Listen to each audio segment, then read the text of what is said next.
ఇంట్లో ఉండే ప్రతి హౌస్ వైఫ్ కష్టం విలువ నెలకు 30,000. ఈ మాట అంటున్నది ఎవరో కాదు, స్వయంగా భారత సుప్రీంకోర్టే. గృహిణులను నేషన్ బిల్డర్స్ గా గుర్తించాలని న్యాయస్థానం అభిప్రాయపడింది. ఒక యాక్సిడెంట్లో చనిపోయిన మహిళ భర్తకు పరిహారం మంజూరు కేసు విషయంలో justice Sanjay Karol, justice NK Singh bench ఈ కామెంట్స్ చేసింది.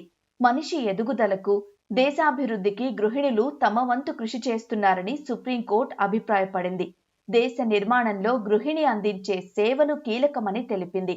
అలాంటి హౌస్ మెయింటెనెన్స్ సేవలు లేకపోవడం వల్ల కలిగే నష్టాన్ని పరిగణనలోకి తీసుకున్నట్లు పేర్కొంది.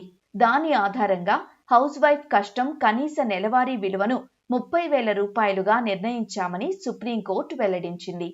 పంజాబ్కు చెందిన ఓ మహిళ 2001లో రోడ్డు ప్రమాదంలో చనిపోయింది. అయితే ఆమె గృహిణి అయినందున మోటార్ యాక్సిడెంట్ క్లైమ్స్ ట్రైబ్యునల్ 2,42,000 పరిహారం మాత్రమే మంజూరు చేసింది. అది చాలదని, పరిహారాన్ని మరింత పెంచాలని బాధితులు పంజాబ్ హైకోర్టులో సవాల్ చేశారు. కేసును పరిశీలించిన హైకోర్టు 7.5% వడ్డీతో 8,43,000కు పరిహారం పెంచింది.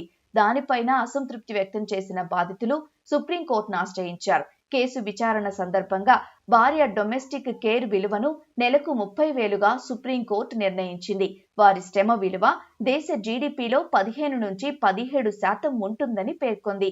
అయినా వారిని ఎవరూ గుర్తించరని, వారి పనికి లెక్కగట్టరని వ్యాఖ్యానించింది.